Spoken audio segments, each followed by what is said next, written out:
Manques-tu de confiance envers toi-même? Je te parle de 3 habitudes à adopter afin de renforcer ta confiance envers ta propre personne. La première habitude est la suivante. Respecte tes engagements. Oui, respecte les engagements que tu prends vis-à-vis de toi-même.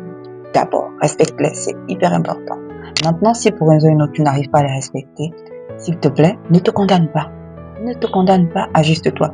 Et pour pouvoir t'ajuster, il est préférable pour toi de connaître d'abord tes forces. Il faut connaître tes forces, il faut connaître tes faiblesses.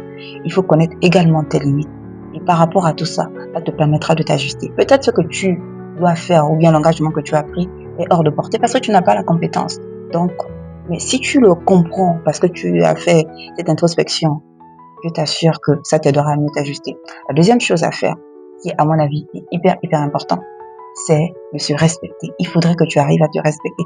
Toi-même, tu dois te respecter. Sois bienveillant envers toi-même. Dis des paroles valorisantes, dis des bonnes paroles envers ta propre personne. C'est hyper important.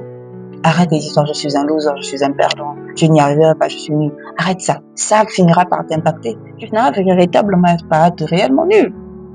Arrête. Tu attends qui? Tu attends quoi de qui pour pouvoir évoluer? Tu attends non, il faudrait que tu arrives toi-même à te motiver. C'est important. Il faudrait arriver à le faire. Sois bienveillant. La bienveillance envers soi ne signifie pas que tu es, tu es dans le monde du business. Non, lorsque tu fais mal, tu reconnais que tu as fait mal. Mais tu ne te tues pas.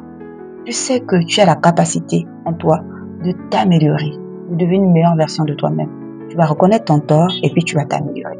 La troisième chose à faire, qui à mon avis est une chose vraiment très importante, c'est la capacité à ne pas rester dans sa zone de confort. Oui, arrête de rester dans ta zone de confort. Qu'est-ce que je veux dire concrètement? Si tu reconnais que tu n'arrives pas à faire certaines choses, je prends un exemple. Tu reconnais que tu as peut-être besoin d'apprendre à conduire. Va passer ton permis de conduire. Ou bien il y a d'autres aptitudes, d'autres compétences que tu crois qu'il est important pour toi d'avoir. Va les développer, va apprendre. Mais je voudrais te dire une chose. Lorsqu'on apprend, au départ, on est débutant. Même si tu étais expert ailleurs, quand tu commences un nouveau challenge, tu es d'abord débutant. Et tu vas aller progressivement. Progressivement, tu vas maîtriser, ensuite tu seras expert. Ne te compare pas aux autres.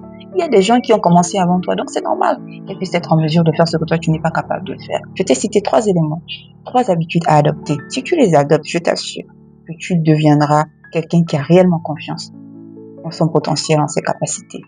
Bisous, on est ensemble.